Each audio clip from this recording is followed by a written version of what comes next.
Wi-Fi 7 тепер дійсно у кожний ноутбук.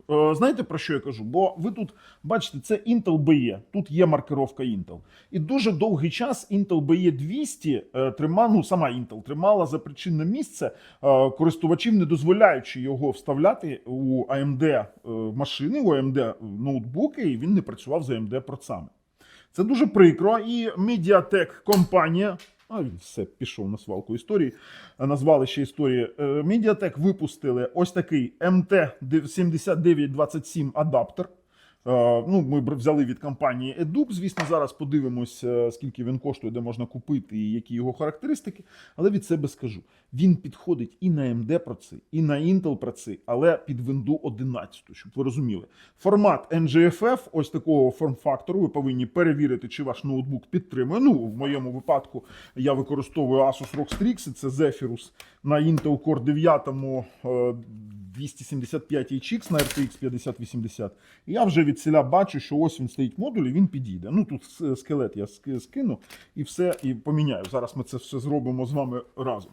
Для тестів будемо використовувати ось такий Asus ROG Raptor GT BE 19000. Він може і мультилінк, і 6 ГГц, 320 МГц, і просто Wi-Fi 7 роутер. Він може все. Тому ми будемо використовувати його як максимальний, там є 10 гігабіт. І від себе скажу, що якщо ви не знаєте, де купити такі цікаві штуки, то, будь ласка, у нашому описі під цим відео є посилання на наш AliExpress канал для українців з промокодами, і раджу вам перейти і підписатися. Також, якщо ви не знаєте, де в Україні купити перевірені TV-бокси, бо ми TV-боксовий канал, то Technozone.com.ua і TV Technozone.com.ua – це з підписочками дуже дешевими.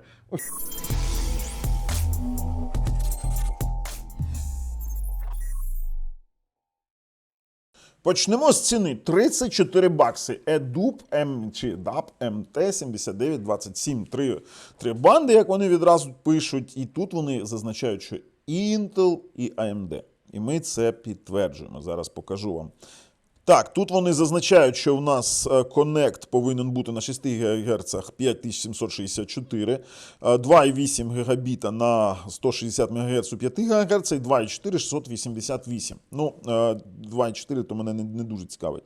4096К. І знаєте, що в нас? Bluetooth 5.4. Чи заведеться, чи ні? Зараз також подивимось у диспетчері задач після встановлення.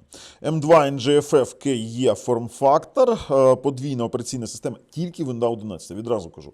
Windows 11 це 64 біт і Linux ядро 6.8+. Далі підтримка Multi-RU, це технологія, бо ви зараз мене тут з радофільством своїм дістанете. Multi-Link Operational, 4K CAM, як ми бачимо. І що в нас тут? Звісно, все те саме, що і казали до цього. Більш нічого цікавого. До речі, пишуть, легка інсталяція і підтримка драйверів. Драйвери можна закачати у нас у телеграм-каналі, бо знайти їх дуже-дуже важко. Самі вони, продавці, не зазначають, де драйвери, а доступу до офіційного сайту Edup немає, чомусь закритий. FDMA. Коротше, давайте так. Ми зараз переходимо на мій ноутбук. Пішли замонтуємо, а потім подивимось, що далі. Ми вже розібрали наш ноутбук, звісно. Це легкий доступ. В принципі, Asus ROG нові покоління, це дуже прикольно. І в нас тут стоїть, як ми бачимо, Intel BE 200. Це вже стандартний варіант для Intel проців. І будемо ставити ось такий Intel, MT. Бачимо, так, Wi-Fi 7. Оце буде прикольно. Зараз ми його вставимо. Дивіться, він становиться просто ідеально сюди. Без зайвих питань. І сумісний, до речі, із AMD-платформою також. Отаким чином. Все, ми зараз беремо і вже повернемось на тести. Ну що, ми встановили, ви побачили. Давайте ми відразу подивимось і відразу у диспетчер пристроїв. Bluetooth працює, відразу кажу.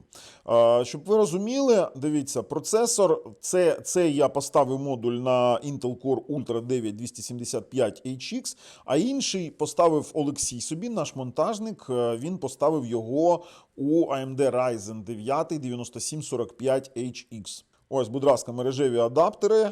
Wi-Fi 7 MT7927. А ви зараз бачите його конфігурацію, і все, в принципі, там також стало, завелось і працює. При тому, що працює приблизно однаково по швидкостям. І давайте подивимось. Ми використовували роутер, як я вже і казав, BE 19000. У бездротовому з'єднанні до 320 МГц у 6 ГГц, 160 МГц поставили на 36 канал 5 ГГц, і, звісно, в нас 37 канал у 6 ГГц. І мультилінк в нас, будь ласка, він також працюючий. Можемо назначити його як основну мережу. Ну, в принципі, ці роутери це дозволяють, він також працює. Wi-Fi діапазони 2,4, 5 і 6 ГГц. І почнемо тестування саме з 6 ГГц. Так, в нас же OpenSpeed Test завантажено. Давайте подивимось. В нас є Connect 5764 Мбіта, 6 ГГц, 37 канал. Стартуємо. Оу. 4 Гбіта було у піковому значенні. Середнє буде 3,7. Це неймовірно. Це класний результат, і дійсно цей адаптер витягує повноцінно 6 ГГц, 320 МГц ширину канала на Wi-Fi 7. Давайте далі. На вивантаження 3,7 був у піковому значенні. Ну, давайте зараз подивимось. Давайте далі. Тут 3 треба переробити, на вивантаження буде більше. Давайте ще раз стартанемо. Ну, звісно, на завантаження та сама цифра, десь 3,7-3,8 приплигає. На вивантаження цікаво. На вивантаження 2-3. От я казав, що буде більше. 3,4, 3,6 було пікове значення. Це класний результат. Тобто адаптер вже підтвердив свою швидкість фактичну. Теоретична і фактична – це різні моменти. Тепер тестуємо 5 ГГц, дає Connect 2,8 Гбіта. Давайте оновимо і стартуємо. І буде в нас, ну, я вам скажу так, буде менше, ніж на вивантаження. А ну, давай, зараз розгониться, бо тут трохи по-іншому працює. 5 ГГц розганяється дуже повільно, 1,7 до 1,8 приблизно. Ну, середньо показують 1585, 1,8 гігабіт на завантаження. На вивантаження трохи більше 2 показує. 2,050 у піковому значенні, 2,090 було. Клас, 5 ГГц також нормально. 2,4 ми тестуємо на мінімальній ширині каналу 20 МГц, бо це, ну, я вам поясню, справа у тому, ну, ми бачимо зараз Connect 344, а він може бути 600, там більше 600. Справа у тому, що дуже важливо, щоб він доставав далеко, а 2,4 це вже не про дальність у Wi-Fi 7 роутерах. Якщо ставити 40 МГц, так буде швидкість більша, але мені потрібна мінімальна максимальна швидкість у мінімальному значенні. Тобто це десь 120 Мбіт, це для IoT-устройств, для розумного будинку, для пилососів, для інших моментів. Це 120 Мбіт. На 40 МГц ширини каналу він буде давати десь 250-300 максимальному значенні. Давайте 120 на 158. Ну, ми зараз з вами ще протестуємо МЛО саме, ну, у мультилінку швидкість та сама приблизно. Мені важливо, щоб він задетектив. Так, МЛО. Давайте, ось воно під'єдналось, МЛО. Все добре, ми бачимо Connect 6100 Мбіт. Ну, якщо б воно 5 ГГц підтягнуло, було б до 9 Гбіт. Ну, 5 ГГц – це проблема зараз самого роутеру.